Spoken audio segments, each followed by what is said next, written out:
Hello and welcome to Man's Model Moments Midweek Model Meet. Bear with me 1 second.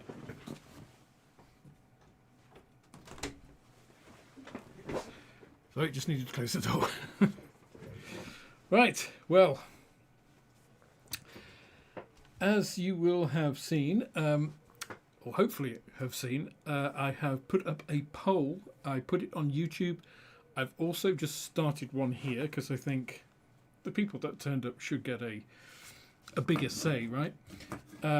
Now, the choices I have, are the Panda Models TBMP T15 with 57mm gun, the ICM Ukrainian ZIL 131, the Revell 148 scale Ventura, and the Willy Ley orbital rocket. Now on YouTube, the Ventura was pretty much ahead. I did originally put it as a 1/32 scale. I redid the poll because it had only been up for a couple of hours. It was winning at the time, but it's now got twice the number of votes, and it's still got 48% of the votes. So we'll see how the poll pans out here as well, and then we'll get started. So let me just have a little look in chat and see who has arrived today. So we've got Paul Dye, we've got Little Things Junkie, got Scale Model Apprentice, Empty Park Loafer. We have Paul Dye saying hello to everybody. We've got Lox9, we've got David of the Valleys, we've got Andrew, we have Stuart, we've got John Alec, we've got Jonex, we've got David Fairclough, we've got Emma Bird. Oh, good to see you, Emma. Haven't seen you for a while. We have Doug Smith. We've got Danny W. Gable. Just going down. Nice to see people chatting. Little Things Junkie, John Christmas, Baz and Keith. Another David. Good evening, everybody. So, poll is live at the moment, both on YouTube and here. And I suspect I'm going to end up doing the Ventura. That seems to be getting a lot of votes. So we'll leave it another 10 minutes or so before we get going. One of the things I am going to do is replace my mat, otherwise known as a piece of paper. So if you don't know, obviously I did the review of the Galeri Vortex mixer, which I was very pleasantly surprised at, actually, because I've already got a Vortex mixer, and I thought it's going to be pretty much the same, but having that weighted top on it is just such a godsend. I've also got another paint mixer which you strap paints into, but it's as noisy as all hell. It's just like it vibrates the desk. It's a really noisy thing. Whereas the Galeri is a lot quieter, even on the highest setting, and it did wobble about a bit when I did the video. But the reason it did that is because, as many people may know, for photography and doing my filming, I always use a piece of paper, a roll, from a roll of paper here. So my background is always white, so I can always make sure it's clean when I start a project. It means I can airbrush on it, I don't get stuff on my desk, all that kind of stuff. And of course, suction feet don't work on a piece of paper, so that's why it was wobbling about. It does have suction feet on it. Excuse me. Bit of noise while I just destroy that. Which do, of course, adhere to a tabletop, but not a piece of paper. So a couple of people asked me about that, and so I thought probably best to address that one because I didn't mention it in the video. Because of course it's not self-evident just from watching that that's the case. Right, just let me cut my piece of paper. There we go.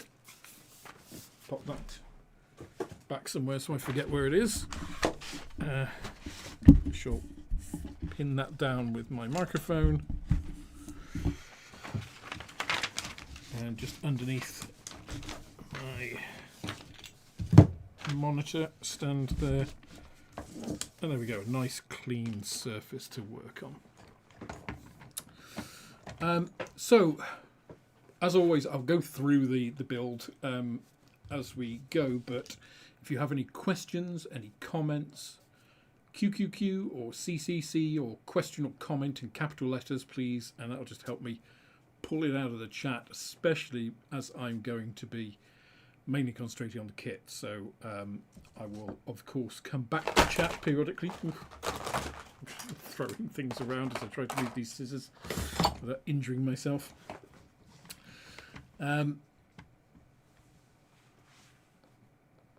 Oh, Vortex out of stock in the UK, as I found out 5 days after ordering. Yeah, I think it's been quite popular.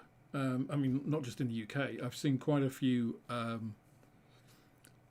fairly big creators actually who have got it. So I know Travarian Miniatures got it, and I think we all just like the fact that it's got that lockdown feature. Not lockdown, it slides down and the weight naturally pushes it down. A couple of questions I did get asked about were the Humbrol enamel tinlets. It is the minimum height is too big for one of those. I actually used a lid of about, I didn't use an ICM one, although probably could have done, but about that thickness on top of it. I used a larger lid, just raises the height enough to push it down. I suspect you could 3D print something to go in there, but that is one thing that it can't do natively, are those. But as I say, I'm sure you can either jury rig, sort of Heath Robinson style, a way of doing it, or 3D print just a little cup for it to hold in. Tammy pots are no problem. It's just that Humboldt tinlets are very shallow, and especially obviously the starter kit ones are a definite no-go. But then I think most of those are beyond shaking to mix. If it's dried up, then no amount of mixing is going to get it right. So yeah, just a couple of notes on the Vortex mixer. So I'm sure they will come back into stock. I mean, Galeri have they originally called it Galeri Day. I think it's becoming like a weekend or a week or something now, because they've redone a lot of their products. So I've actually been using the GAD, I think it's the GAD 98 airbrush. I've been using it for over 2 years, and I've had pretty much no issues with it. And it's taken a lot of abuse in that time. I know some people have said that, QC on the tolerances on things aren't that good. I know the re-engineered stuff, they've got new machining tools in which allow a much finer tolerance on that. So it's obviously something they've listened to and addressed. So I quite like Galeri as a company. I know they're based in China, and a lot of people won't look at those sorts of companies in China, but they do seem to actually listen to customers, not like some Chinese companies which are just producing stuff and whatever. So Galeri, I think Galeri and Display are the two standout companies that are making tools from China. And then obviously there's a lot of model companies. Tacom, I think, is doing really good stuff. Ryfield, I think, is pretty good. Meng as well. Border is I think, touch and go. Interestingly, Trumpeter and Hobby Boss now, which were the kind of pioneers, innovators, leaders of the way of manufacturing from China, don't seem to be in that position anymore. They still have a huge range and everything, but I don't see them as well in that sort of position anymore. I'm thinking of in the shop the number of Trumpeter, Hobby Boss versus Meng, Ryfield, Tacom models. It's really turned around in the last year, I would say. Anyway, complete asides. Let me have a little scroll up and just check that I haven't missed anything. Welcome to the people that are coming in. Simon's Modelling Shed, welcome. Good to see you. Julian Hall, good to see you now. Now that you're off the phone. Apologies if I've missed anybody in the interim. There's Greg. People just generally saying hello. Adrian. I think I'm more or less coming up to date. 10 millimeters of rain in Exeter. It's so the rain here. It rained, sort of rained a bit yesterday. It sort of rained a bit today. It's not enough. It's not enough for. Maria was like, not enough for what? And I'm like, it's not enough for anything. It's not enough for farming. It's not enough for rivers. It's not enough for reservoirs. It's just not enough. Not enough politically or economically or anything.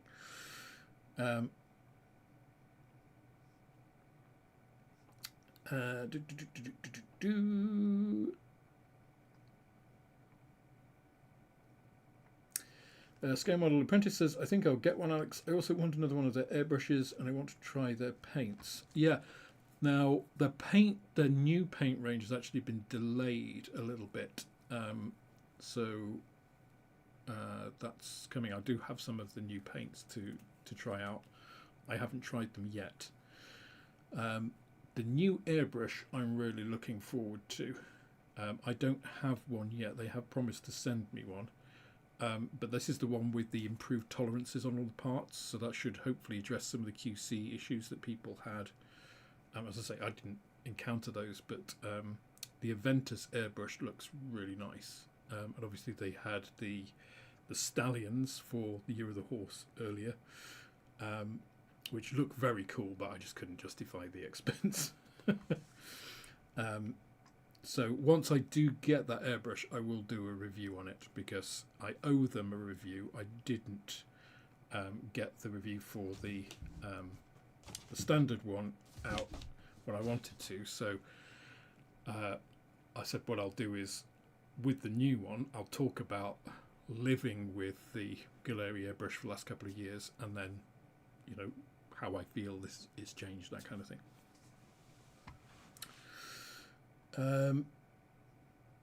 Yeah, as Greg said, I think Galeria are great. Got 4 of their airbrushes and 1 of their mini compressors, but I've had issues with their deliveries on every order. Customer service is very good though. I wonder why that is. Strange.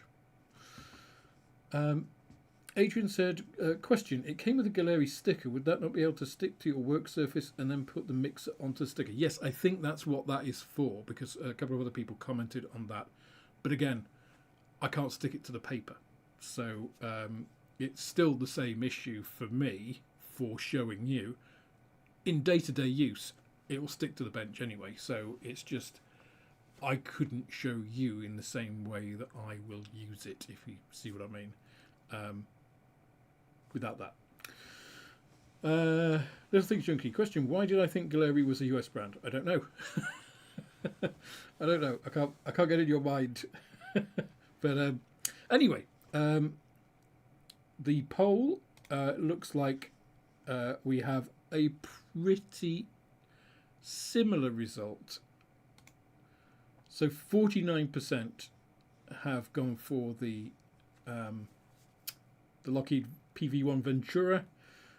Interestingly, we got a bit of a switch around because 24% of people online went for the Willy Ley orbital rocket, whereas only 15% here did. 22% went for the ZIL, whereas only 14% online did, and 17% online went for the Panda models, and only 14% here. It's funny, isn't it? But broadly, the picture is the same. 50% more or less voted for the Ventura. So, without further ado, let me show you. The box is absolutely enormous. So, that is the PV1 Ventura. It has the... Oh, there we go. First mess up of the evening. Come on. Don't autofocus. Do as I tell you. Okay. It'll still change at some point during the night, I'm sure. Huge box. This, of course, predates when Revell went to all of their end opening boxes. So this is an old-fashioned top opening box. I actually got this relatively recently. I think I got it last year. I think it was last year.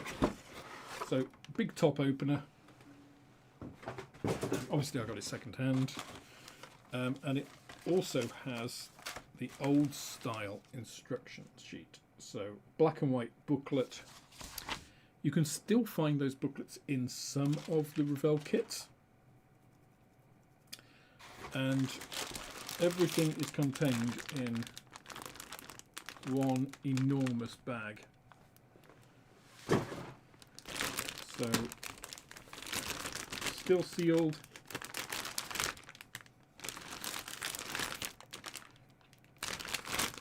Let's get it open.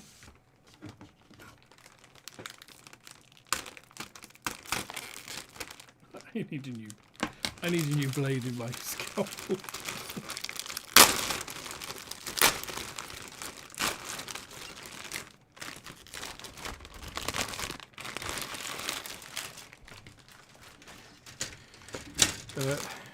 Canopies are, well, the transparencies are all bagged separately, which is nice to see, always.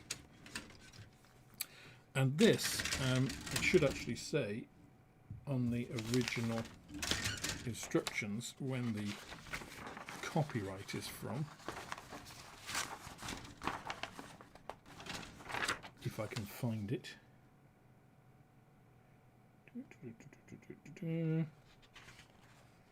Although, I don't know if you can see, that font size is absolutely tiny. It's like font size 1. Let's have a look on ScaleMates, shall we? Let me put you on the other screen. And we'll go for ScaleMates.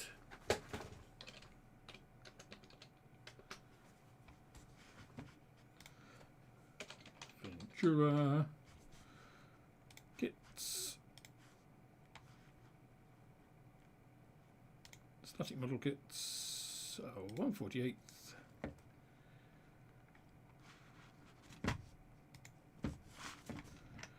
So that's my boxing.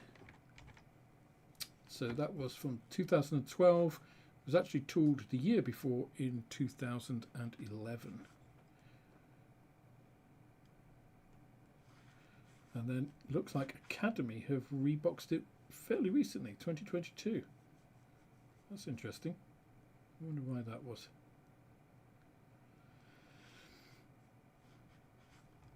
So 2011 tooling. This is the 2012 boxing with the very famous artwork for this this aircraft. Now, for 2011 tooling,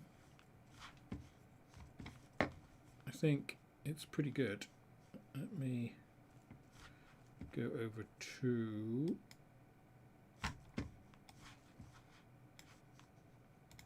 the camera and let me show you.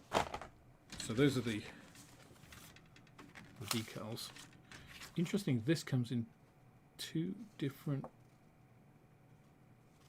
parts, which is weird. Don't know why that is. Not sure. Anyway, we won't need those for some time to come. But if you look at this kit, grab my scalpel, you can see we've got pretty nice panel lines engraved. The ailerons are pretty nicely engraved. We've got fuel filler caps engraved into the surface. We've got some undercarriage bay detail in here. Some fuel tank pieces, or hydraulic tank, I'm not quite sure what they are. Hydraulics probably, I imagine, actually. And then the, again, surface of it here on the main fuselage. I always thought the Ventura looks really tubby.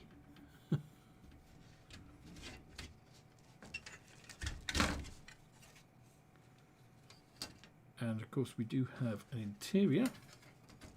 Not that we will see any of that. And then really this is like a whole set of different frames on one central runner.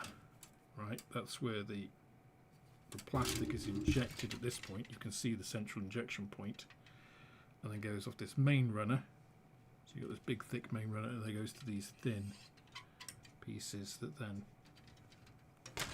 flow through the frames.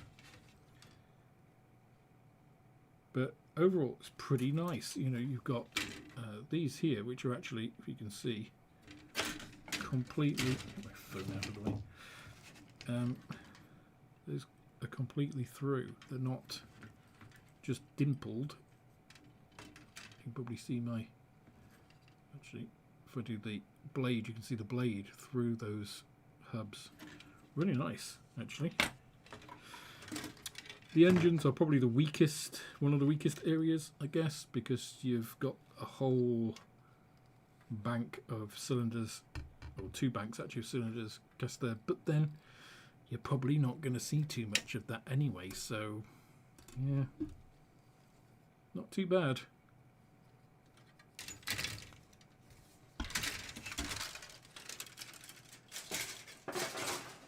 That's all them bits. Let's have a look at the instructions. Super glue out of the way, don't need that.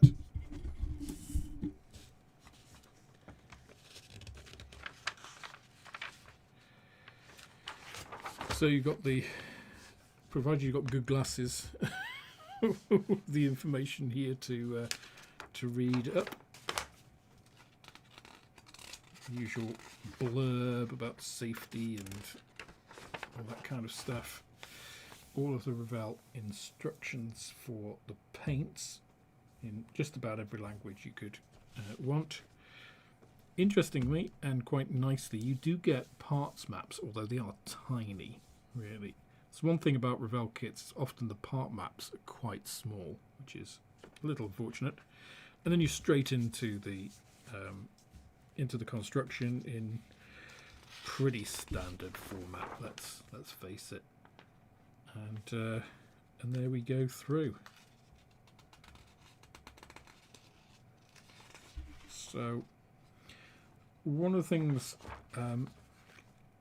that I like to do before I start a kit is just have a look through the instructions and just note whether there's any oddities about the kit, because sometimes you do get kits which just have really odd orders of things. So it's nice just to see, are there any pitfalls ahead that, you know, are going to trick you before you start. And this all looks pretty standard, which is good. Also, this tricolour scheme is one of my favourite US schemes from World War II.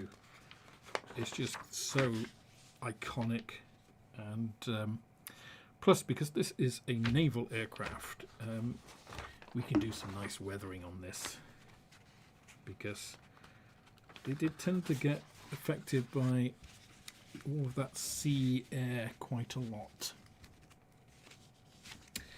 Yeah, that could be the drop shadow effect. I agree, Mark. It's not sure, but we will find out. Righty-ho. Well, shall we get started? In fact, let me start with what I often do with kits. Right now, this is just the way I do things. It's not the correct way to do things. It's just, you know, this is just me. I really like taking parts off the frame. I find snipping bits off a frame is really therapeutic for me. Now, the one thing I would say with these is they've got these sort of thin blade points, which are actually, oh, there we go, it's got copyright 2011, a Revell just there, which are great in terms of they don't actually leave too much burring on there, but taking them off, especially, you know, trying to get in here, is a bit of a pain in the proverbial. So I'm actually going to cut the frame rather than and then you can get nice easy access to these to cut them off at a reasonable. Let's see if you can see that bit better. There we go. You can see how much I've left on there, so that I can take that off with a combination of scalpel and sanding. But this just gives you far more control than trying to do it when it's, you know, just the whole piece on the frame. Now, I know some people like to keep stuff on the frame until it's needed, but I kind of quite like to take pieces off. I'll do test fitting like as I go, you know, just to see if there's any issues with parts and that kind of stuff. And I'm just a big kid. I want all the bits.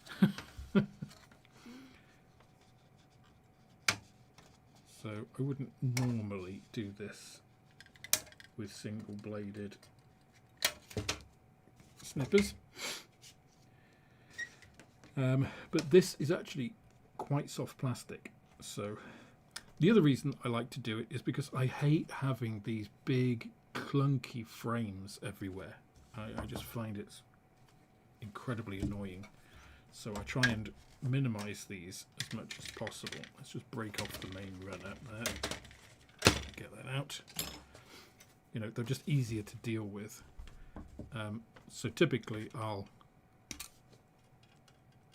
trim this frame down. But what I won't do is take off parts that are handed or could be easily confused to start with. So I want all of those pieces where I've got more than one piece, you know, all the handed pieces on the frame with their numbers, so they're protected, I know what they are, and that's much more manageable than having that massive great thing. And if it's more manageable, it's less likely to get damaged. That's kind of my theory on it.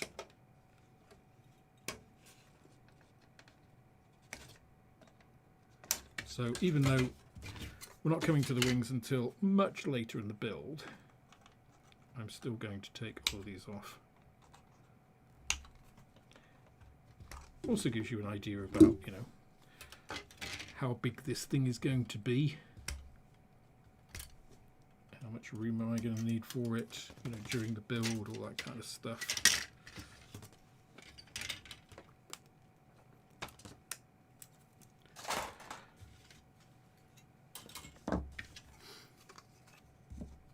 And, you know, kind of how good is some of the fit.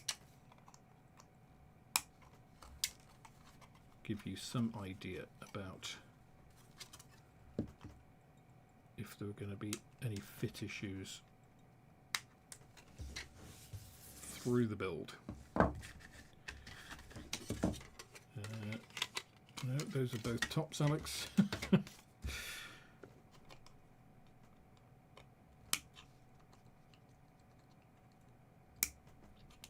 Now you see on these pieces where it doesn't matter, I'm flush cutting because it doesn't matter if I get any burring on there. Whereas these, I'm just leaving a little bit out to get that overcut. Right.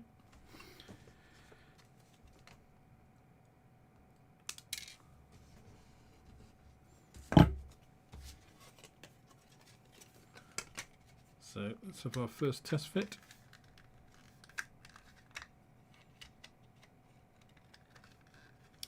Now, I find kits from this era, if you can get original impressions, you know, first or second or third impression, they're usually pretty good. I mean, this is very clean. There's no, you know, sense of any flash on it. It's nice and crisp.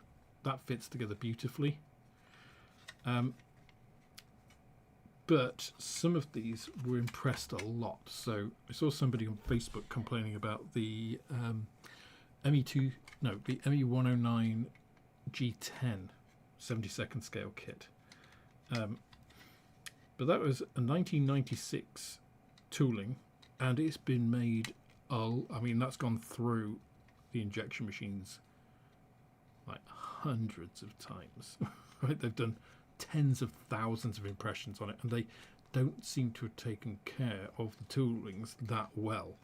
So, because I've done that kit several times, I've never had any issues with it. So it is obviously a tooling age wear related thing rather than a specific problem with the tooling itself.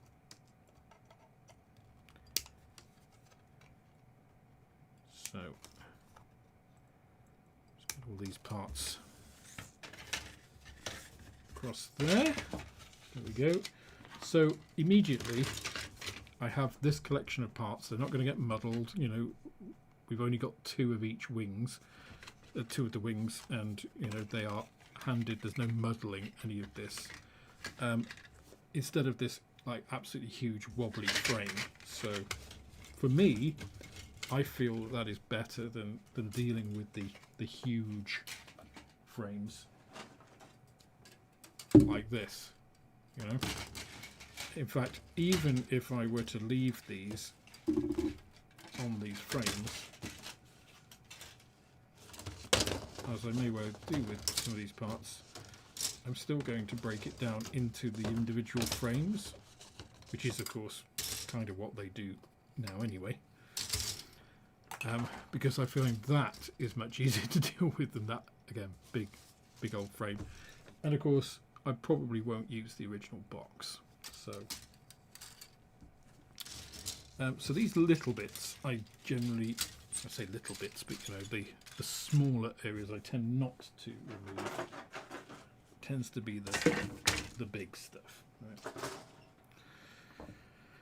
So let's get these fuselage pieces out.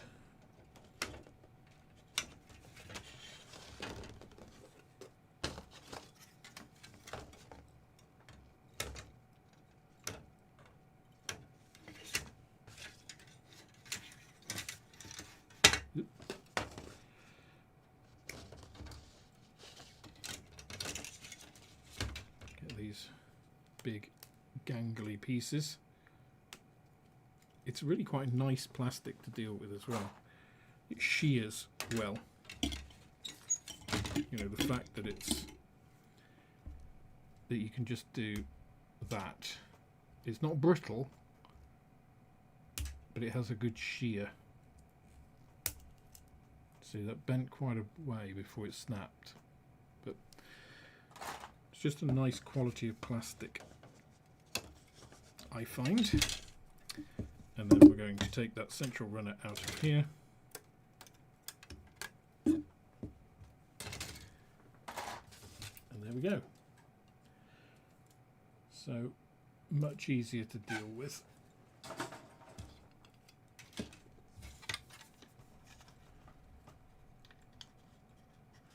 Because if you are looking for, you know, a particular part on the frame, you know, looking over something like this, okay, I wouldn't potentially be looking over this because it's obvious which these parts are, right? But looking over a series of these small frames is much easier than, you know, dealing with this vast A1 size almost. What is that, about A3 size frame for this? Which is too big, I think. Oh, we missed one.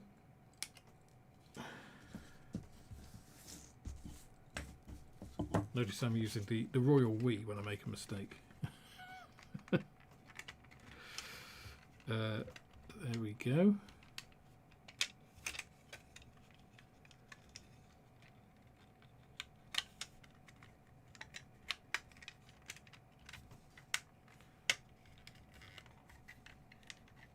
And that is, bear in mind I haven't trimmed any of those pieces, so I've got spurs up against each other. That's rather a nice fit. It's just such a tubby thing though, isn't it? I think it's accentuated because the kind of curve of it goes up, which makes the overall from the top to the bottom look bigger than the actual depth of the aircraft, if that makes sense. You know, because it's not straight along here, you've got this curve up to this point, so that appears bigger. And then you've got the tail, which also adds to that height, apparent height, so visually it looks fatter. I mean, it's quite deep, but it kind of looks fatter even than it actually is. Now, I was really hoping you guys didn't choose this, principally because, of course, that means I've got to do interior work before I can actually put things together, but I will do my best.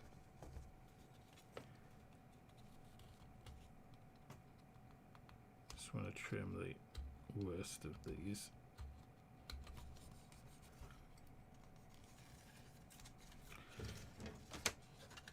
Where I've left really quite a lot on.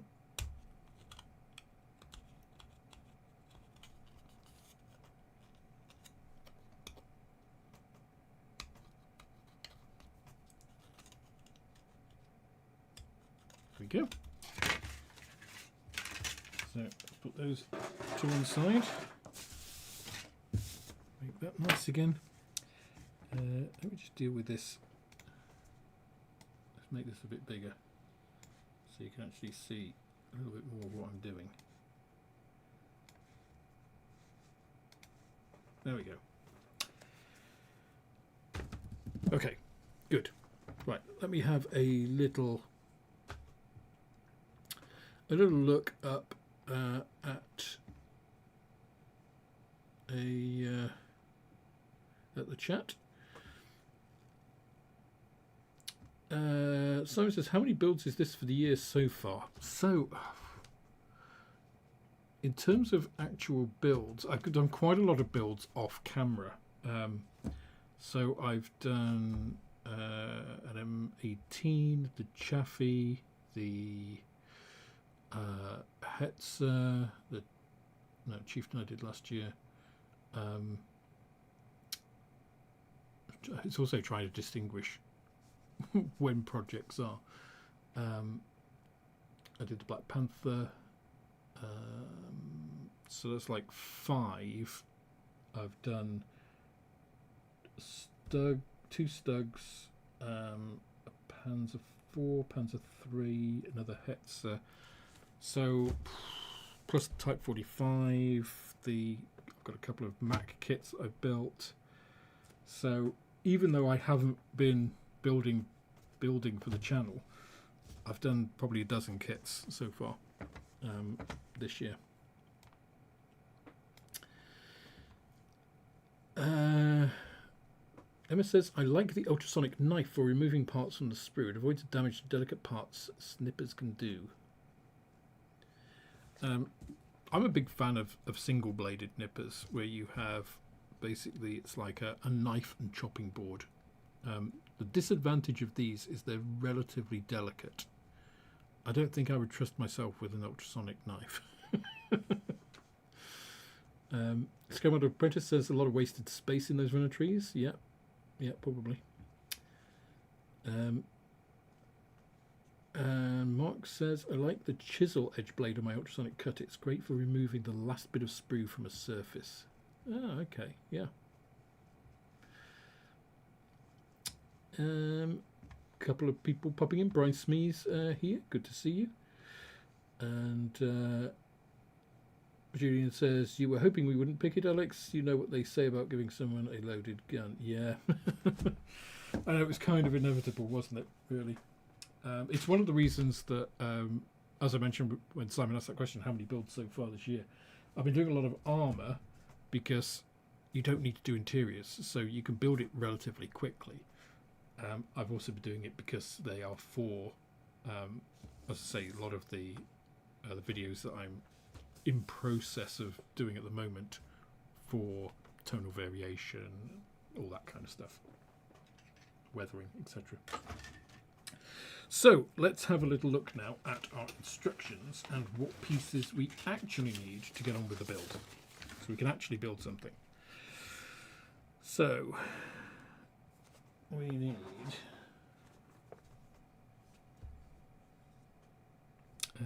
I need some visual aids, which I don't seem to have here. I must have moved them. Bear with me. I just need to retrieve something so I can see.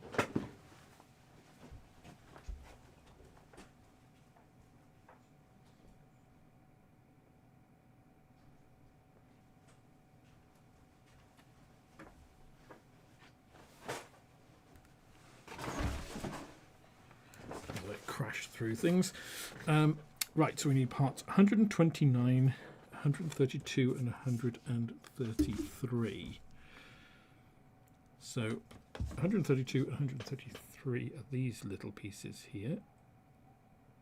It doesn't really matter that I can take them off at the same time because they have different size locating tabs in, which I always appreciate. And then 129 is this little seat here,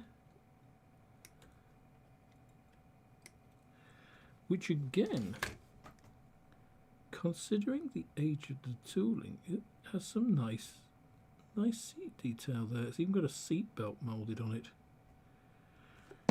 And again, you're not going to see any of this, so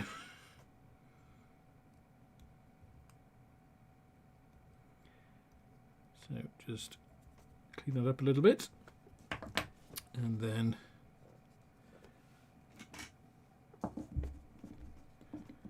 we'll get our extra thin. If people are wondering, by the way, you know, why does Alex sell his own cement and then he's using Tamiya Extra Thin? Well, it's not Tamiya Extra Thin, it's just a Tamiya Extra Thin bottle. It's my cement in a Tamiya Extra Thin bottle. But of course, the chemicals inside are exactly the same.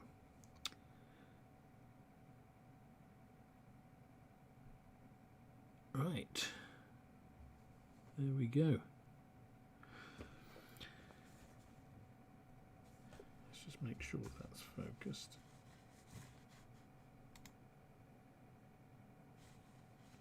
Go away, Total AV. I'll show you some of these sub-assemblies on Super Macro as we go along. I don't want to be constantly putting it on and off though, because it wobbles, and then that's a pain for you guys to watch all the time. We then have more pieces to go on this, parts 130 and 131, which are right next to it. This is another thing I like. Let me just put that across so you can get a better view against the white. Another thing I like about this sort of layout, you're right, the pieces are quite spaced out, which isn't a bad thing necessarily, but yeah, it's a bit of a waste. But the related parts are close to each other. I always appreciate that, so you don't have to go hunting across different frames for parts on assemblies which are all done at the same time. Right, these look pretty much identical, so I just want to make sure I get the right one. So this is part 130. Have to be very careful about cleaning these up.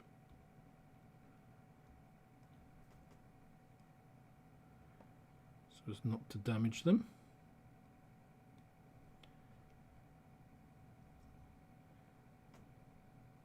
Which is a bit of a pain because they are awkwardly shaped for that, but it get enough support there that that's okay.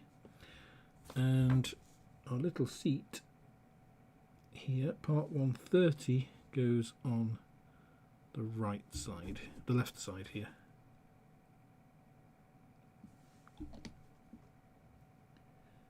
And it just has a little locator there.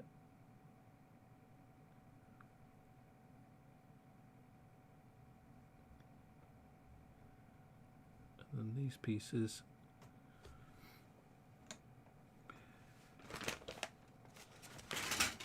just looking for my tweezers, don't know where I put them, so I'll do it the old-fashioned way using my knife. These pieces just lock into these sides.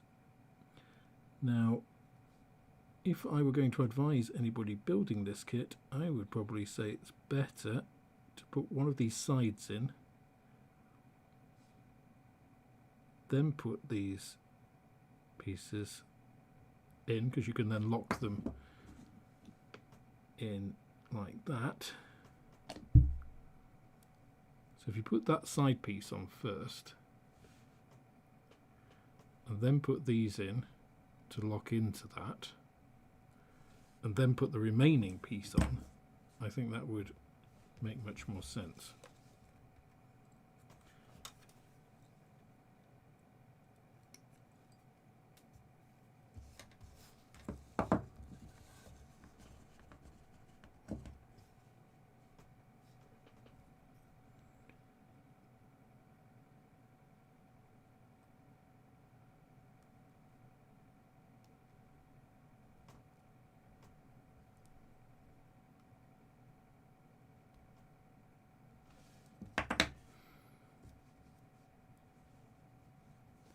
So tweezers would definitely help here.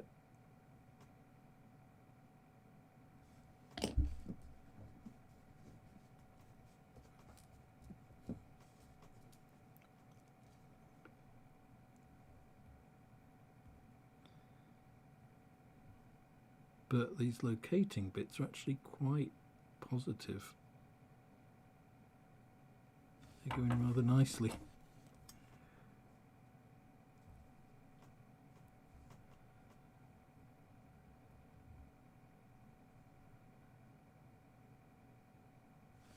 That's quite a sturdy little setup.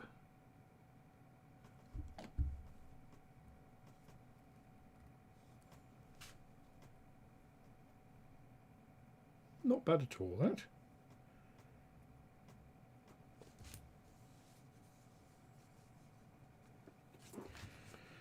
Right, what's next?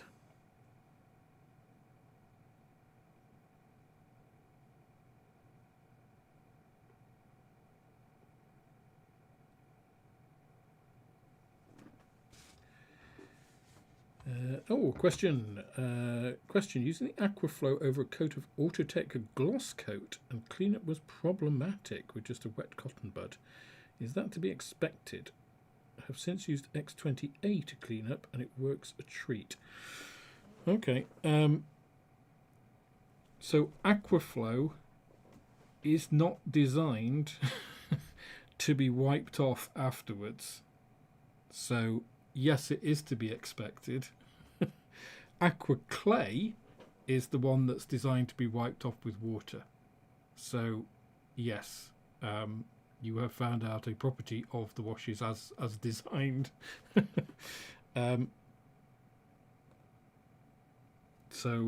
Yeah.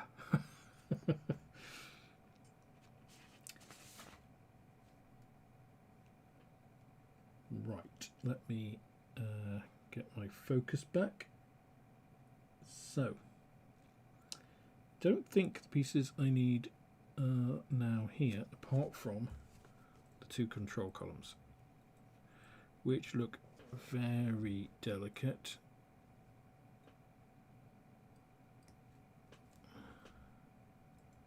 Certainly wouldn't want to be removing these with anything except single-bladed nippers, because I think you would break them. was a bit touch and go as it was. But there we go. I think as well we can take our pilot seat, co-pilot seat, it looks like a pilot seat, and are there any other pieces that I'm going to need in the near future for this? I must say, this throttle quadrant here is great. You've got individual throttle levers there.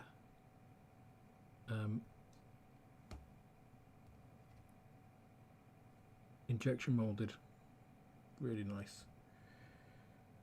Oh yes, I do need that piece. That goes on the instrument panel, which is a slightly odd arrangement, I would say.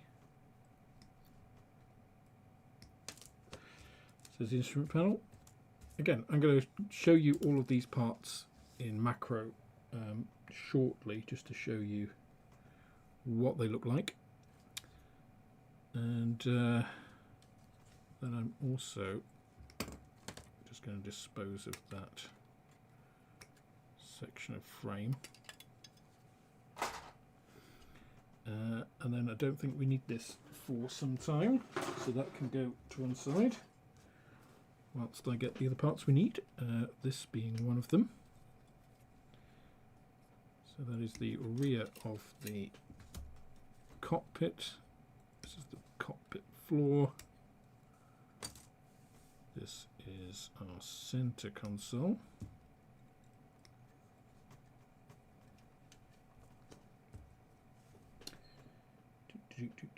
And I think that's everything we need. Oh no, we also got this little piece. That is part. Oh no, that's moulded on the floor. It's just a different colour. Okay.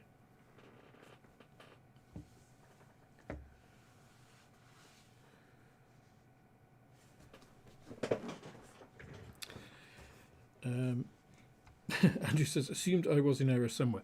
I mean, it's not really an error. I mean, you've just discovered another way of using them. So the Aquaflow, let me just take a quick break here. So the Aquaflow washes, basically, if you think of it, it's like a very thin, high flow paint, right? Translucent paint. So it's like thicker than a glaze, but with more flow properties, if that makes sense. Because you want it to flow into crevices and stuff, so you want capillary reaction to be high.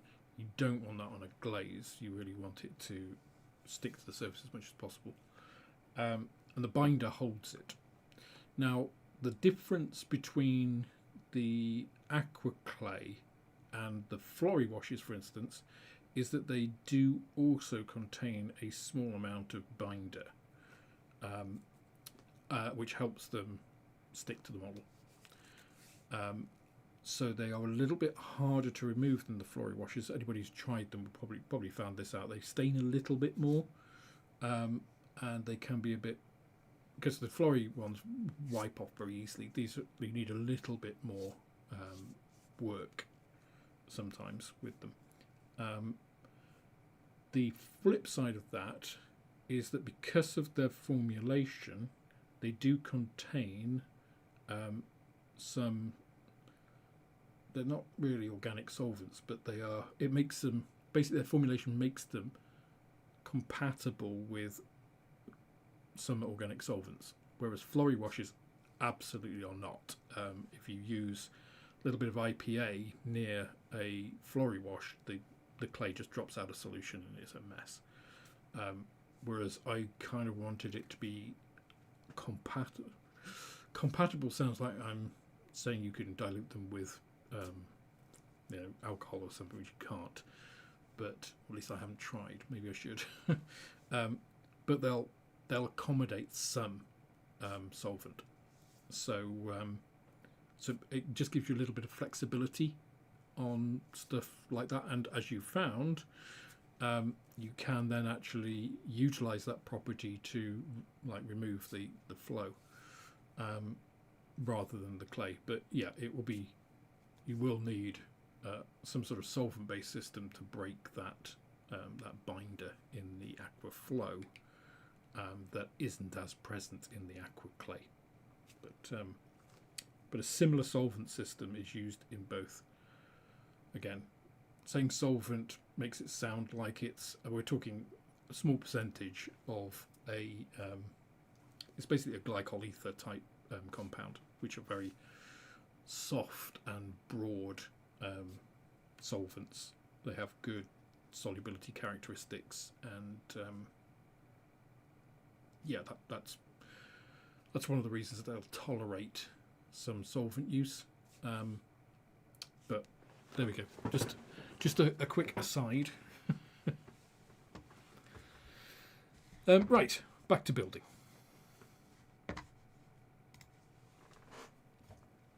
Okay, we don't need that.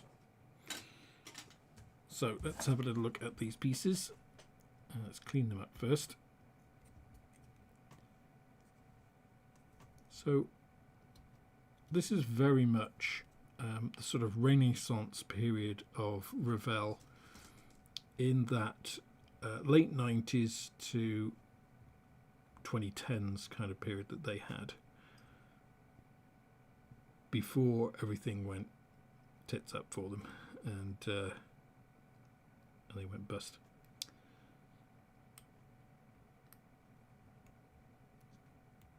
And then they went through a little bit of a problematic time and a highly variable time, I would say, until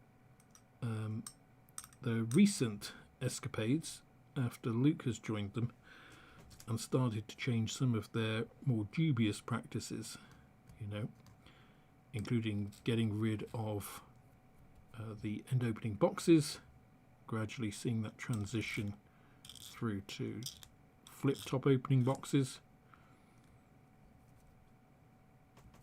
being a bit more transparent. We're seeing Project Harrier, which is nice, engaging people, doing working with the community, working with groups like Models for Heroes, all the stuff we want to see from a model company.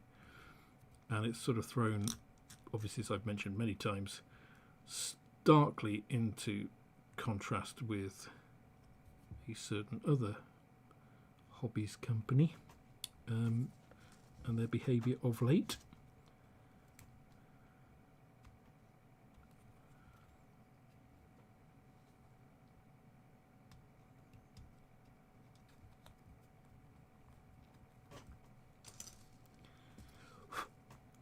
So these are great. I appreciate you can't really see these very well. I will show them, as I said, in macro in a minute.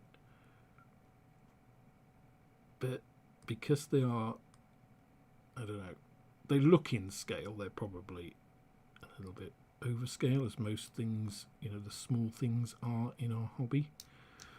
But they certainly give that impression, and because of that they look incredibly delicate, especially because they're these large, I always thought rather weird sort of oval steering wheel type setups. You've got this kind of big piece on a really thin stalk with a piece at the bottom. So if you want to set up a piece to be broken, that's kind of how you would design it, right?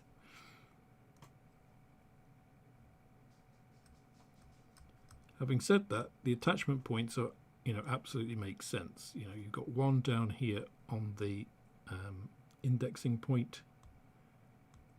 Of course, you just need to make sure that that isn't proud, because otherwise the indexing won't sit properly within the little cavity that is recessed for it.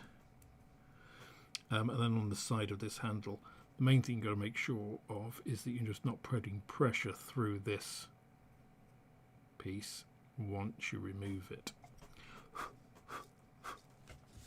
I don't know how an ultrasonic knife is for that. If you guys who have them can comment, you know, removing a piece like this, would that put stress?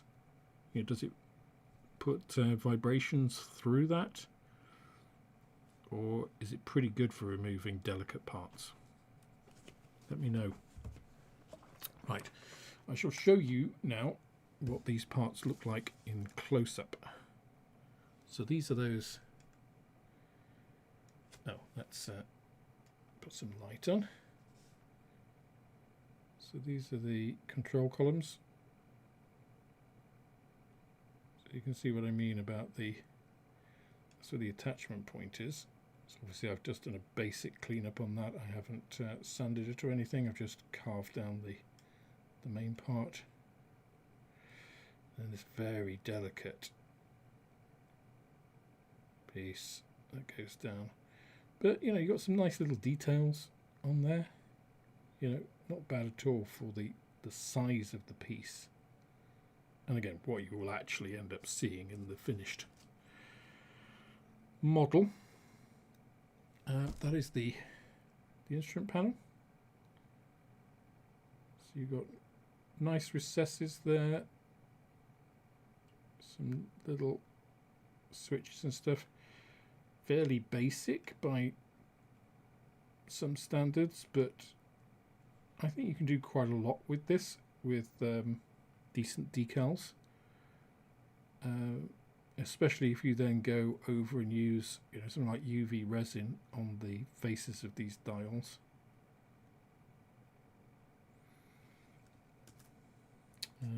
Here's the pilot seat.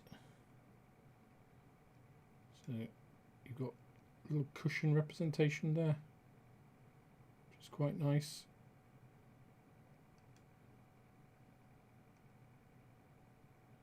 Seat belt moulded in there. You know, again, not bad considering this is 15 years old. Pretty crisply moulded. You know, I don't really have any issues with this. Here's that throttle quadrant, which I think is great. I mean, yes, okay, those levers are over scale for 48 scale, but really, photo etch is in scale and it's a pain in the arse. I think this gives the right kind of level of impression. Again, we're creating the illusion of reality, not reality itself. So I don't think this is bad at all.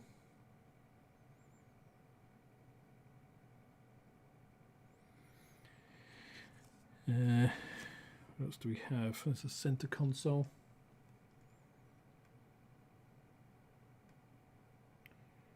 Again, very, very nicely and cleanly molded,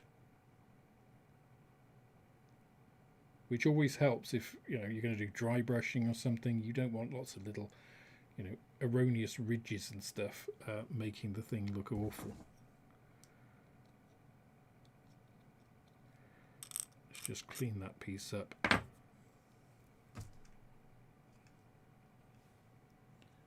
So I just cleaned up the tab there. Yeah, that's better, isn't it? There we go. You can see I haven't done it at the top there. Look at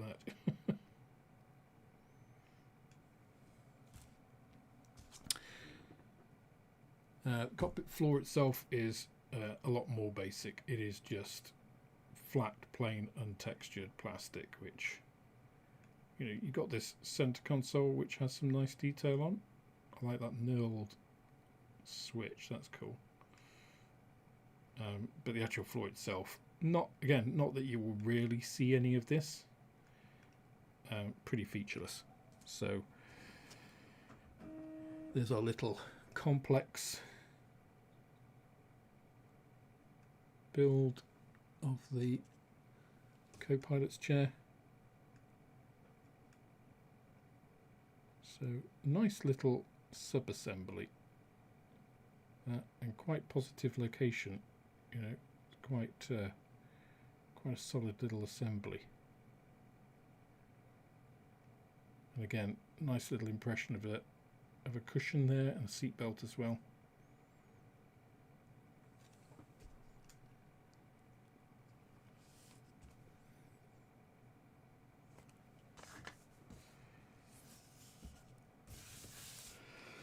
So let's put some of these pieces on. Now, do I want to put that on? Probably not. Do I have, let's have a look at the decals and see what we're working with for the instruments.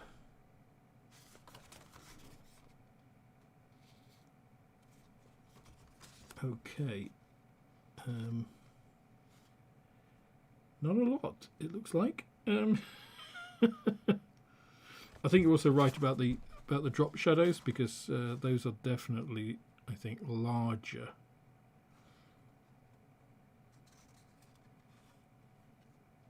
So I'm just trying to work out which is which. Oh, there we go.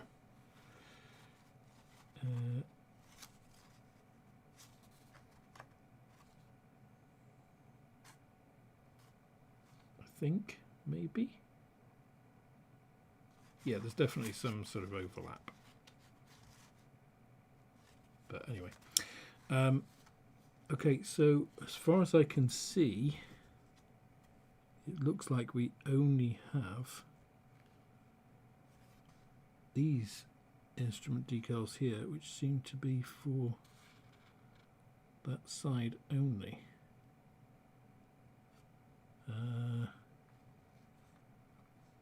Oh, we've got these ones as well, which look like they're for there.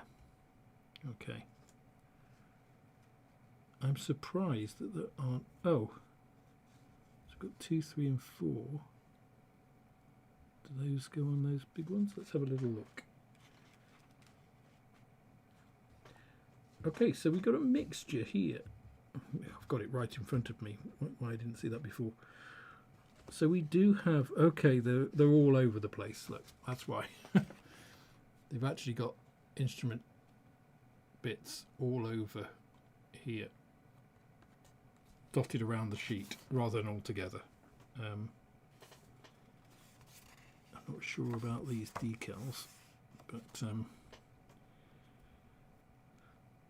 that's quite good, because that enables us then to actually properly put, make sure that the dials are seated within this instrument panel. In which case, I don't really want to be gluing that into this at this stage. I want to make sure that that's done first. So just things like that are what generally guide me through the build process. So I always think of the instructions as, this is a guide to how it goes together. It's not necessarily how I will build the kit. So I will build it in the way that I think is best for myself, which isn't necessarily the same thing. So I'm not going to glue that in position, which goes in like that, because I really want to paint and put the decals on that before I do that. Right, I'm just going to quickly take the bulk of that off while I remember, otherwise I might forget. This going onto the instrument panel, I am going to do, I think. Now you may think that might make it awkward to deal with these, but I really don't think it's going to be that hard. If I've got a decal, I typically use a paintbrush to put those in. I don't think that's going to be any harder with these here. In fact, it will enable me to hold this with this piece. So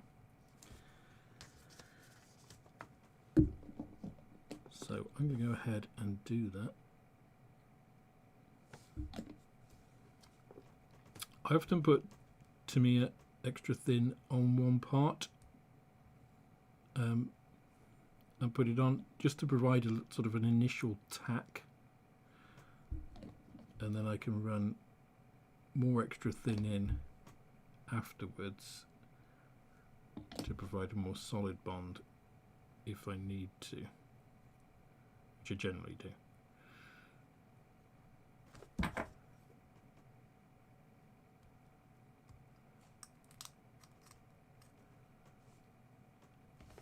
Okay, so yeah, so I can hold that much more securely, I think, to work on with that in place. For this,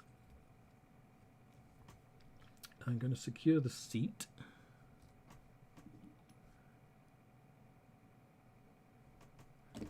And where I have indexing points like this, I will put cement in those.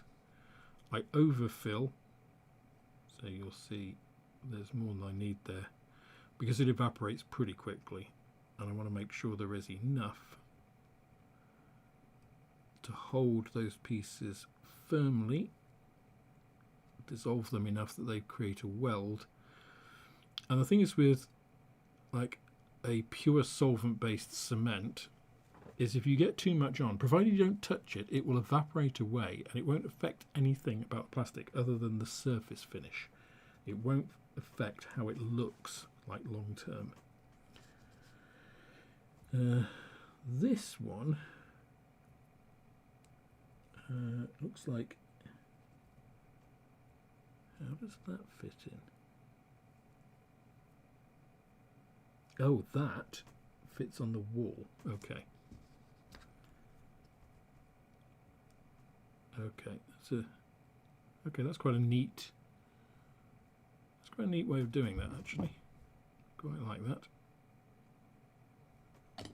See, I think some of the designers at Revell in that period of time, you know, up until 2010, were pretty clever. It's just a shame that it wasn't universal in the way that they. Well, I think again, though, some of it was like the business practices of the company rather than the designers.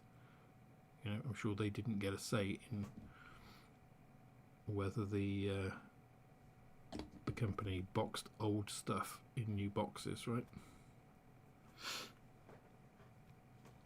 Okay, so that's on there.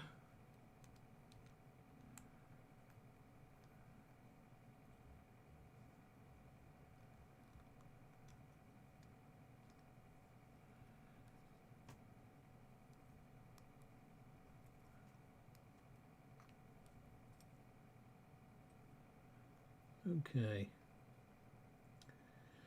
so as this needs painting, I don't think I'm going to join these together either. So I'm going to leave these as sub-assemblies, including these. I'm not going to glue these in at the moment because, again, I don't want to be painting this stuff with this here and really, you know, vulnerable. So all of those will get painted separately and then brought together for that cockpit.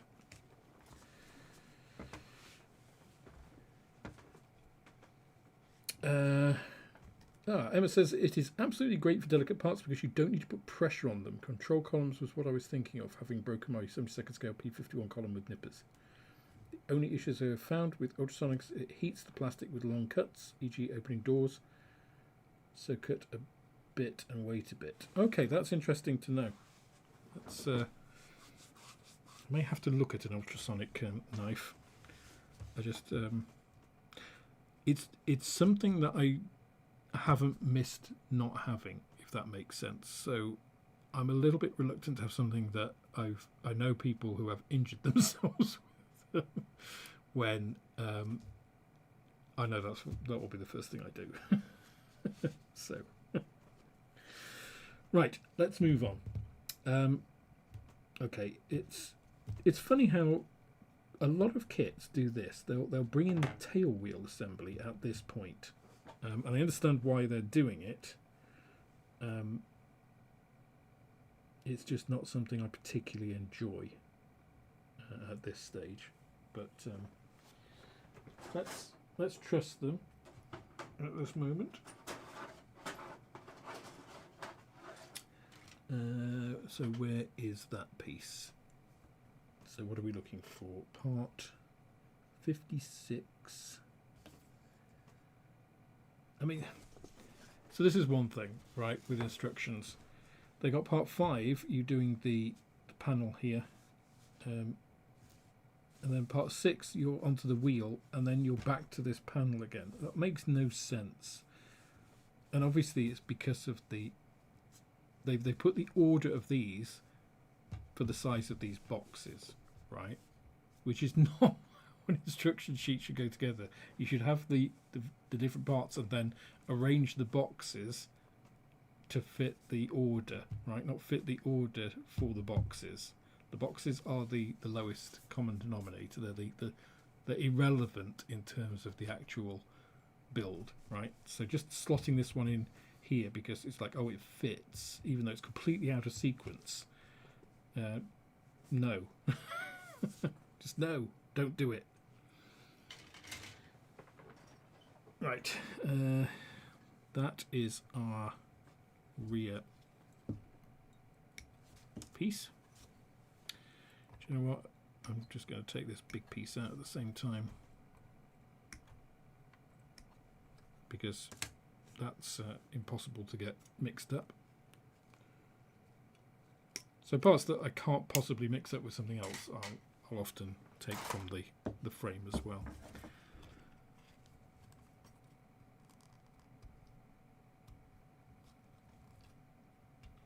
And one of the things I often use for keeping said parts in are takeaway containers. These are absolutely brilliant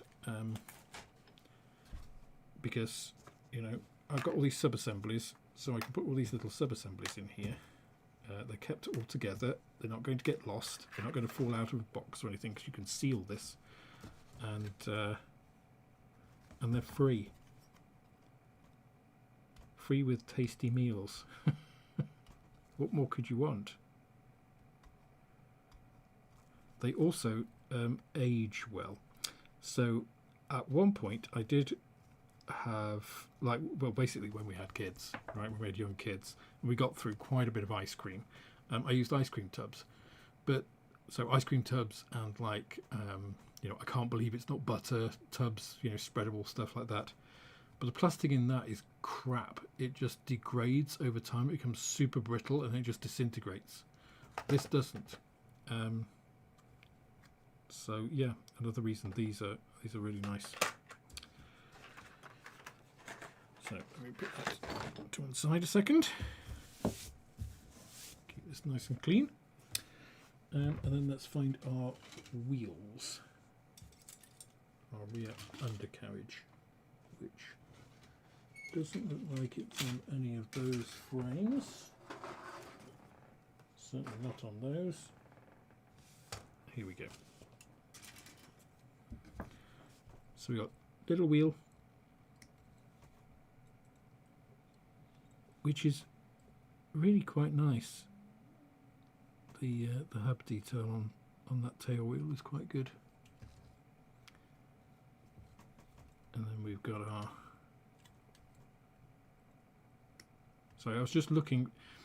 Whenever I remove a piece from this, I'm always wary. Not always, because I do make mistakes quite often. But I'm wary of cutting it in case there's a tab on it that needs to go in something. And inevitably, when I don't check and I cut it where I think it goes, it turns out, oh no, that was actually a tab that indexes onto the part. And it's like, bloody hell, I've messed that up. I think where the age of kits like this comes in, because if you look at these undercarriage parts actually have a brake line on them, which is phenomenal for the time. I mean, that's pretty rare, right? So that's really good. I think where it's shown more is like these Brownings are really not that good. I mean, these ones are okay, but this is, yeah, that's a bit naff. So, I mean, the outside bit's okay, I guess. I guess it depends what you can see inside, right? But I think that's probably where the age of kits like this shows a little more than, you know, when compared to a 2020s tooled kit. But fortunately, those sorts of things are, if you are bothered about them, available in the aftermarket space pretty easily.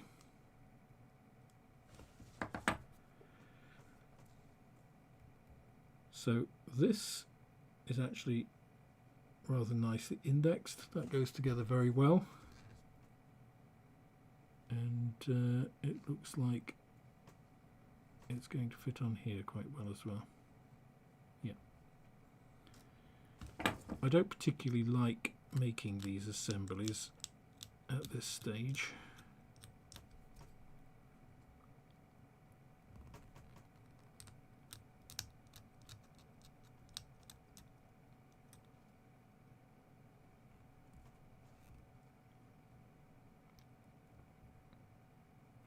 This is not a bad little wheel actually.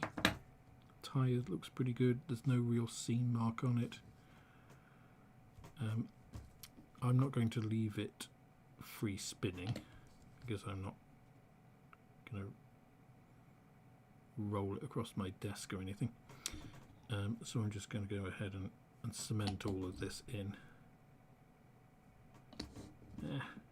Why isn't that picking up enough cement?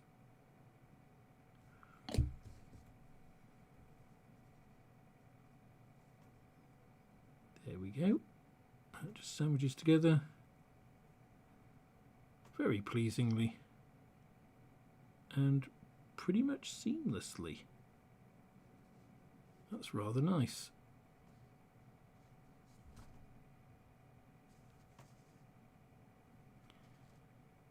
It's quite nicely aligned as well, which is good.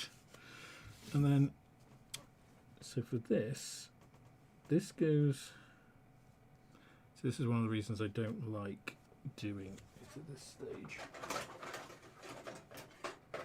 because they want me to put it in the fuselage, don't they?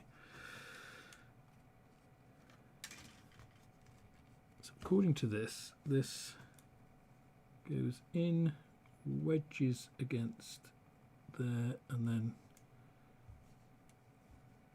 sort of sits up against the rear there.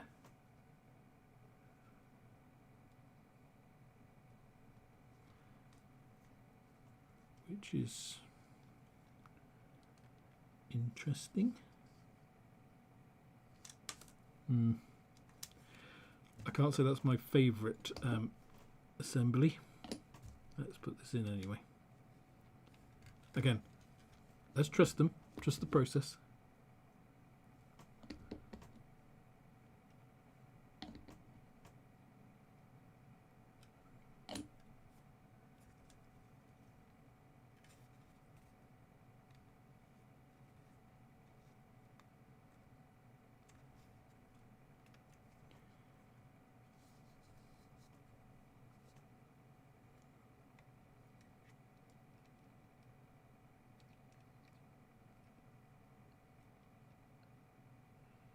The placement of that bottom piece is a little vague. Let's put some cement in and hope it sort of resolves itself once it's got a little bit of tack and isn't just being pulled out with gravity.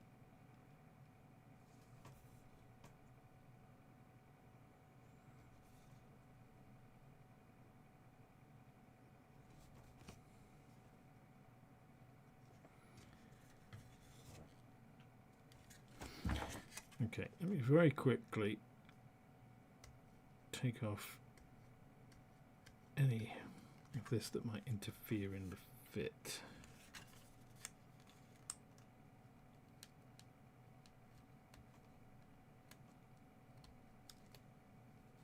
It's quite pleasing.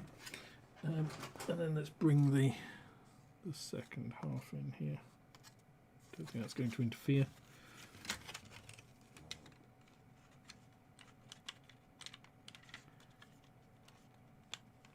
Right, because once we've got that in, we can kind of see now how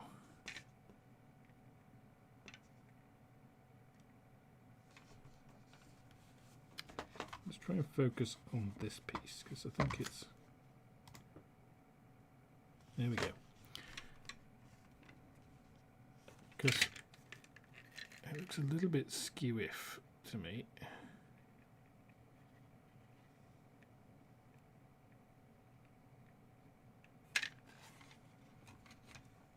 That's better.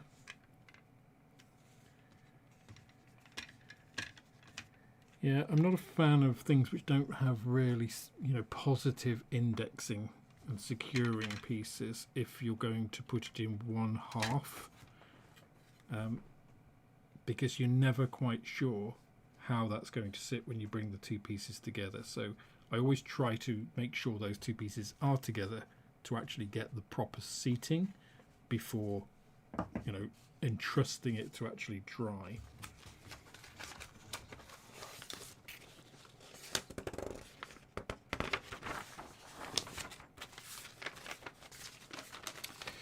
Okay, moving on. See, it's a good job I did that because we now need it. Let's move these away. Put that over there while it dries. So we need pieces 6, which we have, 4 and 5, which are, I think, just here.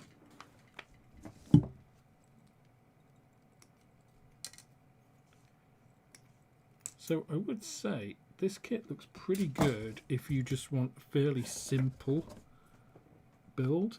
If you're not worried about having loads of detail, loads of interior detail, I think this is going to build up fairly quickly and give you something that you can really get stuck into the exterior, which I don't think is a particularly bad thing. I think that's completely valid. Okay, these are nicely separately indexed, so you can't get the location of them wrong. Or at least if you do, it's willful.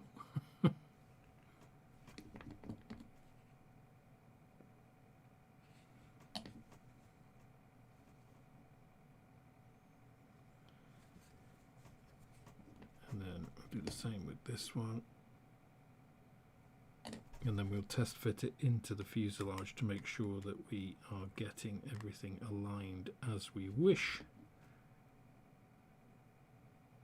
But that looks like it's gone pretty well.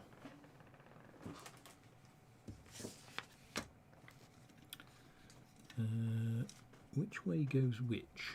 Okay. You have this nice little piece here. Shows you that is forward. Ugh. I was going to say, it looks like it fits pretty well until I then did the clumsy thing.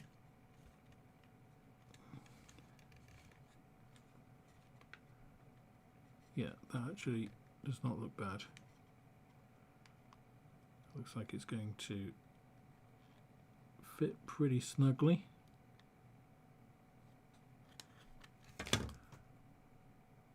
Without any real issues, which is nice. That's what we want.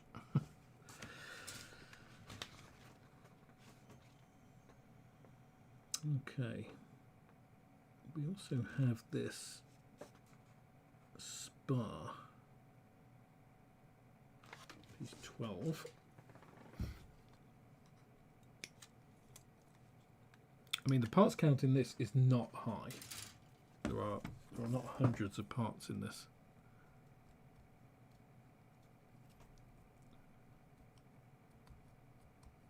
So if you're looking at getting into 148 aircraft, this is not bad for perhaps a second 48 scale. So how does that interact? Really doesn't. Okay. I was just wondering if putting that in might help in terms of where everything goes, but there's no contact between those two at all, which answers that question. So it's very simple in terms of what we're doing to put these two pieces together now. It's that sub-assembly, which obviously I can't do because I haven't painted anything. But there's that in there. There's this Bombay here, our tail wheel at the rear, and then we're joining the, well, obviously you've got to put all the transparencies in as it indicates there, but again, should do that anon.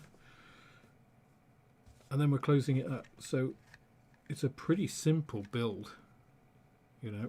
There's nothing in the way of internal detail here, but again, you aren't going to see that, so not a particular issue.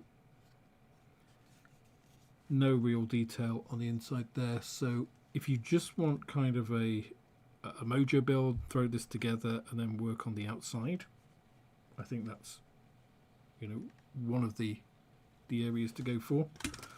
You can see there is a bit of sink, so we will need to do some work on the exterior, just on these pieces, but we'll need to clean the seam up anyway, so unsurprising really.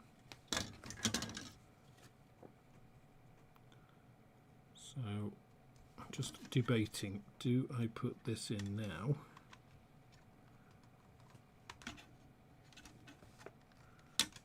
or wait?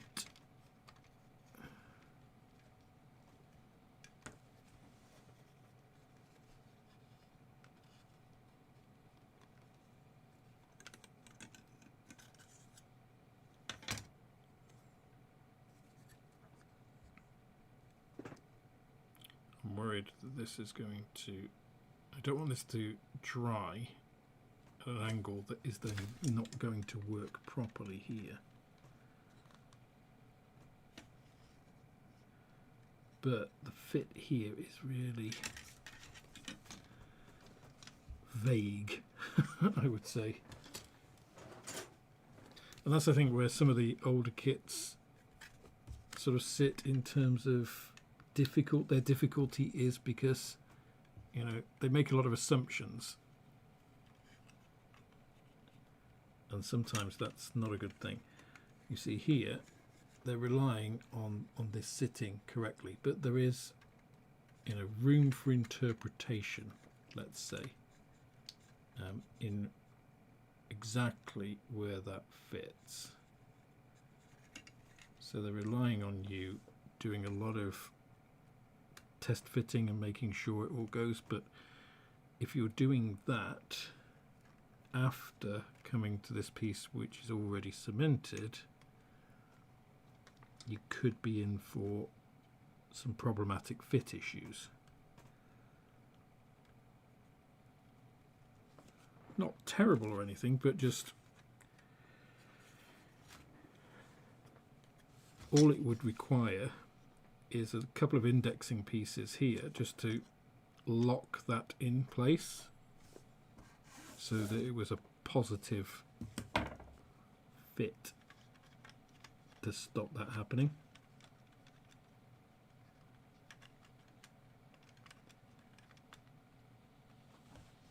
But that sadly is not the case.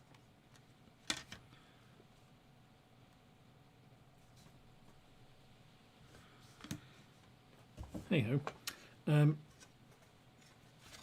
So I'm going to leave that at the moment. I don't think I want to mess with that. What I might do is actually put this spar in, because that does have a fairly positive location point. Let's go ahead and do that.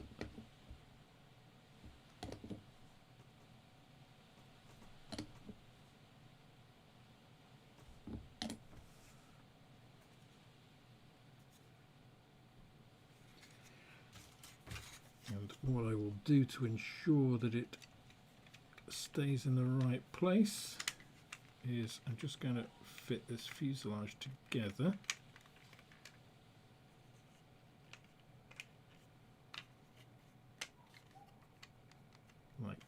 So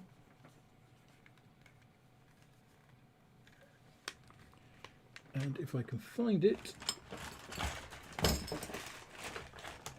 oh, it's immediately come apart, of course.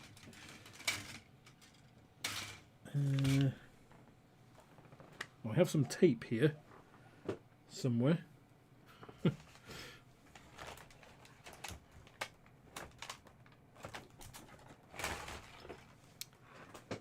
I had it not that long ago.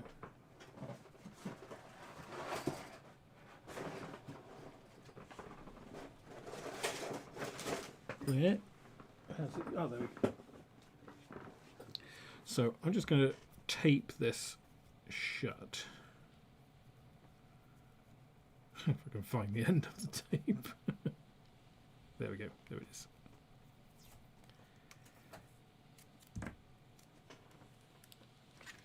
So masking tape has many uses. Masking is just one of them. I use it for securing parts all the time because it's nice low tack, but it's relatively strong. It's quite a good tool in our arsenal, and it's easily removable, of course. So just don't leave it on for long. If you leave it on for months and months, the adhesive will go weird. Yeah, I'm quite pleased with that. That's all nice. So comment there saying about, is it obvious which way round this is? This goes, yes it is. You've got a very sort of square profile there and quite a rounded one here, and it's much deeper at the front, so it is obvious which way this goes. I'm just wondering now I've done that, if I can use that to just wedge that in place. Yes. So fit of that is actually very nice. That is not bad at all.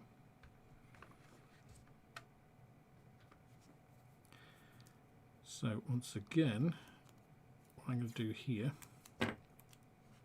now that that is in place nicely,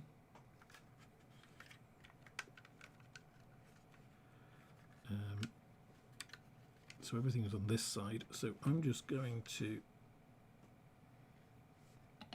cement this into this side of the fuselage, on this side only. I don't want to get both sides. That would be disastrous.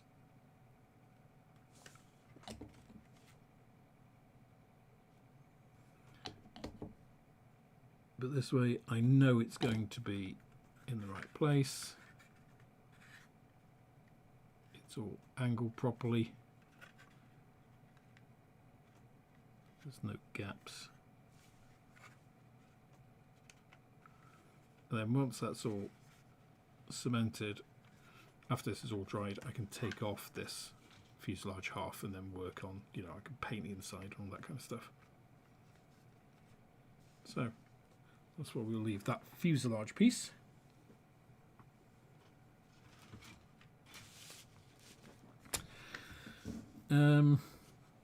Gosh, we're on wings already, look.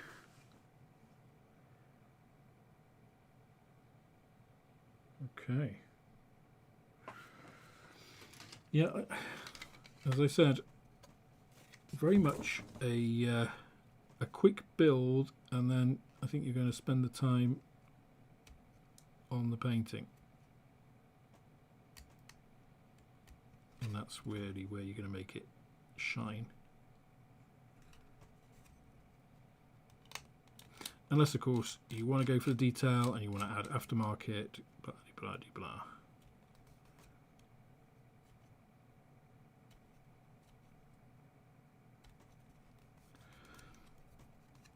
I want to be aware I'm not shaving too much off before I go to sandpaper on that. And I'll use a rigid sanding stick to just get that profile.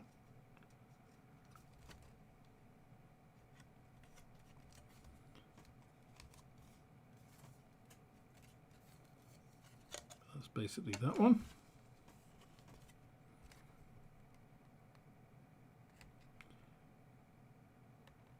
So I'm not going to sand these independently because again I'll probably have to clean up some of the seam anyway, so I might as well do that all together and make sure that it's all coherent.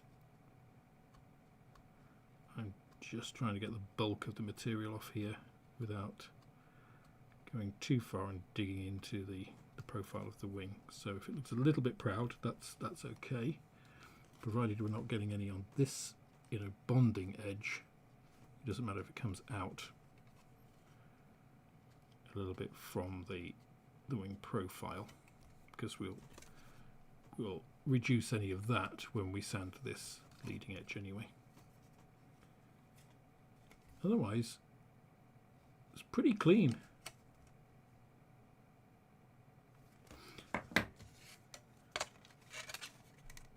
So I know Revell get a, you know, some older Revell kits get a bad rap, but a good Revell kit, you know, a good older Revell kit is a good kit.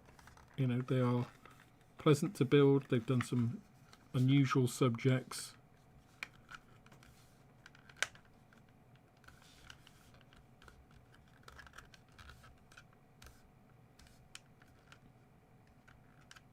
I don't know what sort of dihedral this wing has, but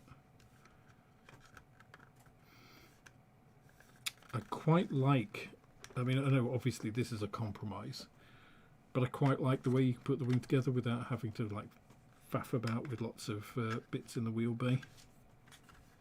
For an aircraft that I don't, it sounds awful, but I don't care that much about, I don't want to go to all that hassle. You know, this is fine for me. We've got a couple of transparencies to put in. So now I've got to get the clear frame.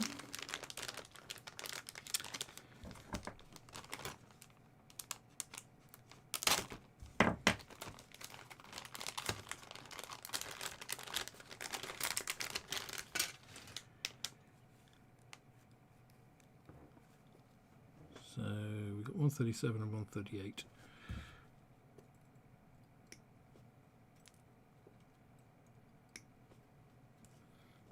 These are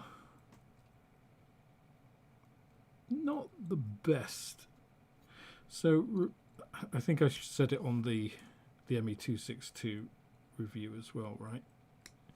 The Revell's clear parts of this age are kind of like a 7 out of 10 when you are looking at things, you know, like ICM and modern airfix. Clear parts are, you know, astonishingly good, incredibly clear, optically clear without distortion, and no sink or anything like that. A nice texture. This just there seems to be a little bit of texture on the surface of these, almost like little stress marks. Can you see it's not quite, it's the smoothness, how polished it's like they've gone down to 800 grit on this. You can see tiny little scratch lines on this, you know, which are marks in the metal of the tool. So it hasn't been like super highly polished, which is what they do with clear tools now. You know, they are ultra polished, which is why they can get the clarity.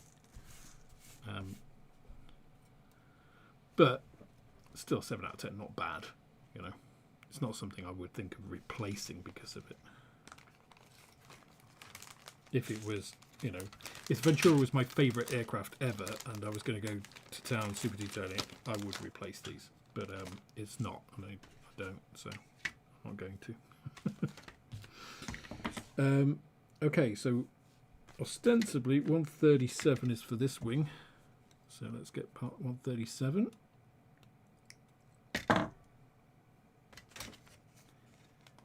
And pop it in there. So these parts are square, so you should be able to use a cement. Just touch it in there. That should cement that part without crazing the piece that you can see. I'm not touching it at all, I'm just leaving it like that. What I'll then do is I'll use a Molotow chrome pen to go over that before I close the wing, so you'll just get the chrome reflection from outside.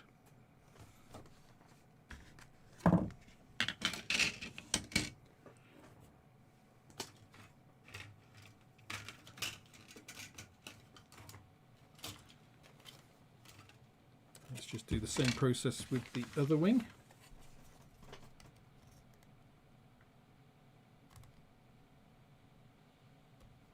I can hear it's raining outside now, which is slightly annoying as I have some washing out. I didn't bring it in before the stream and I thought that'll be fine. I'll give it a couple of hours.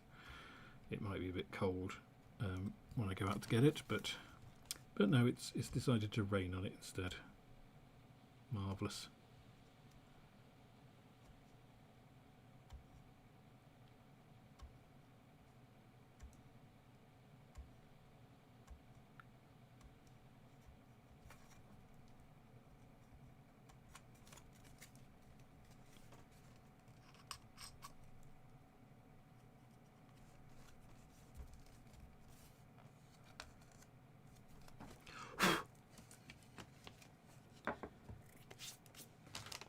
Okay, next part, 138. A little window. Well, these are the landing lights, aren't they? So again, just pop that in place, and then just the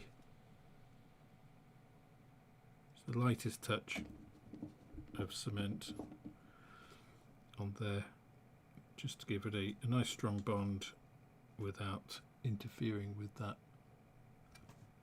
transparent piece. So once it's had time to evaporate a little bit and make that tacky, I'll just press it just to make sure the bond is good.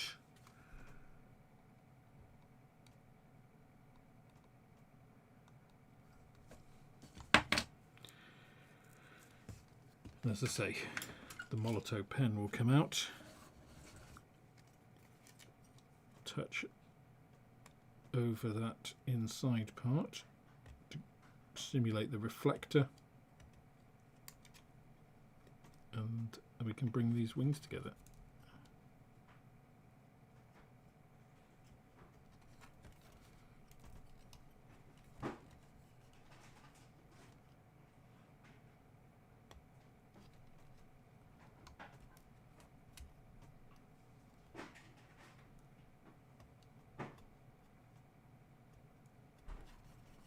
There we go.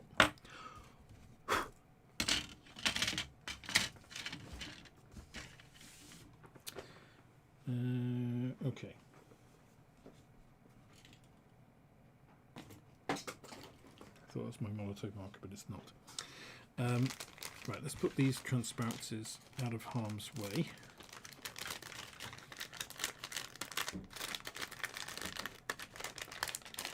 Now, that's a different process from how I will attach these internal ones. I won't be using Tamiya in this. I'll spray the interior just so that we can get, if you do see anything, it will be the impression of the colour through it. And then because I don't want to be scraping away paint from the inside and doing that, I'll use UV glue or UV resin to tack those in place. So slightly different process for those.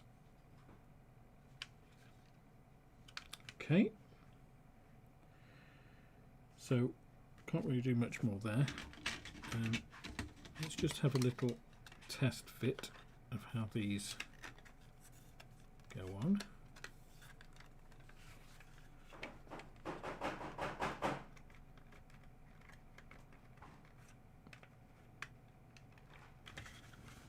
Okay, I actually do need to have them together.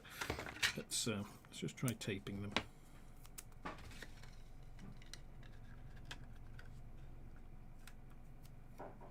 Just so we can get that idea of fit.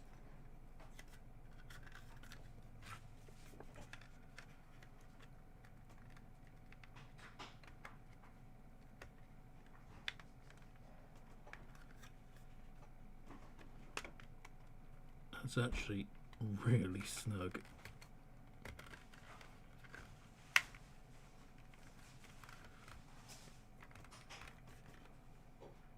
In fact, it might need me to just trim that internal tab a little bit. It is super tight on there, which is good. I like that, you know, having a good tight fit in the wing to fuselage joint is what you want, but not to the point where it won't actually go in. So I'm not going to try and force that anymore because we don't want to upset this. But that's not bad. It is not bad at all.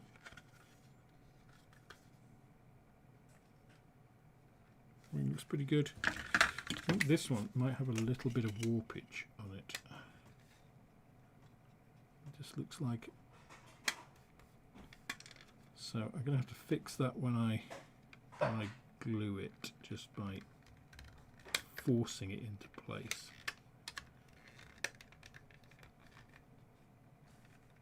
Yeah, it'll be fine. That'll be fine. Well, moving rapidly on, we've got 5 more minutes. I think we can get these vertical stabilizers done before we end, right?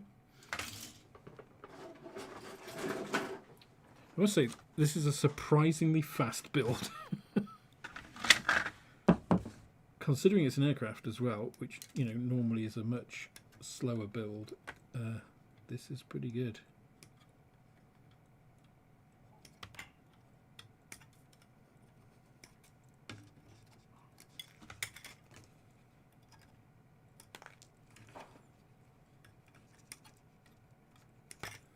We'll speed run it for the end, right? Oh, okay, I've just seen something really stupid.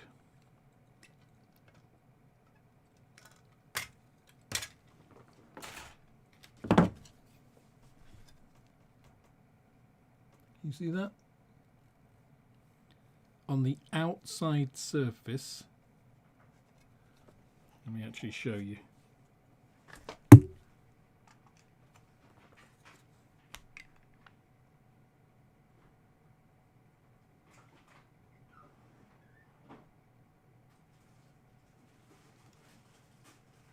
This is not the first time Revell have done this.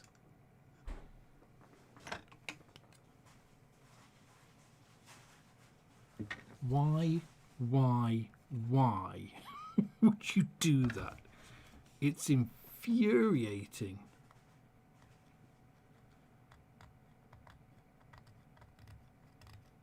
I mean, I don't care that it's,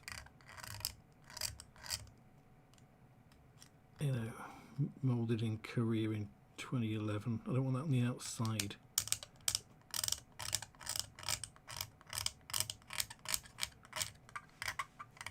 Interesting though that it is Korea. That makes me think, especially as Academy have retooled it, not retooled it, reboxed it, that Academy are the ones that impress it. So obviously that is going to need sanding. What a stupid thing to do, honestly, idiotic.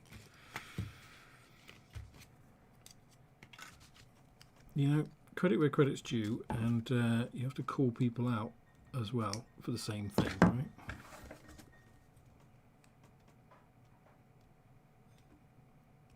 I think that is just going to, that's just enough slowing. That means we're not going to get this together, I don't think.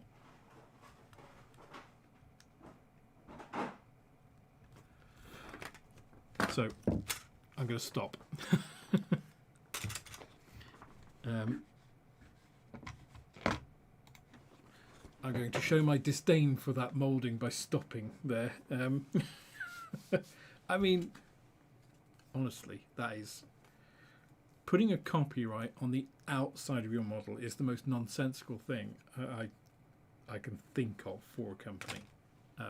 Revell are the only ones, I think, that have done it this century. I mean, back in the 50s and stuff, yeah, maybe, but not now.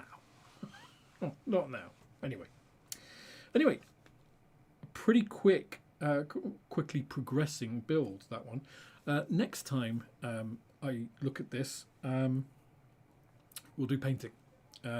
So what I'll probably do is I might spray the big areas inside and stuff, and then we can do some detail painting and dry brushing and stuff and weathering, so I can show you all of that process with this kit. And then obviously I can get to putting the rest of it together. So, but thanks guys for voting for the Ventura, and as I say, it seems like quite a simple build, which I thank you for. And we'll see where we get to it next time. But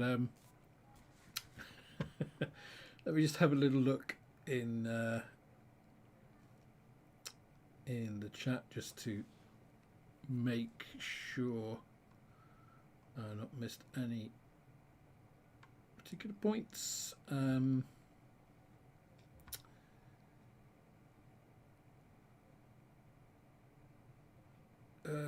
Tape around the wings, I never bother. So, as I say, that was just for test fitting. When it comes to actually like cementing the wings, I don't use tape, because for one thing, if you're using tape and you're using cement which draws in by capillary action, it can by capillary action go around your tape and mess up the surface. So I don't do that. If I'm going to secure it, I generally will use clamps. I sometimes use tape on areas that aren't mating surfaces. I try to avoid it where there are actual mating surfaces because of that issue.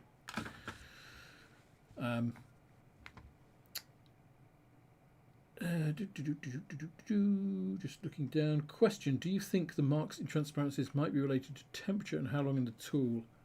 They look very much to me like they're actually on the tool. They seem to be on the surface. They don't seem to be through the plastic. I think if they were through the plastic, I think you'd be on something. But I think, again, I don't know, it's on the surface. So perhaps I'll have a look at that next time. You know, we'll get the... I'll try and get my microscope. I've got a little microscope which has a screen, so I can connect it to the computer, and then I can show you even more super macro. I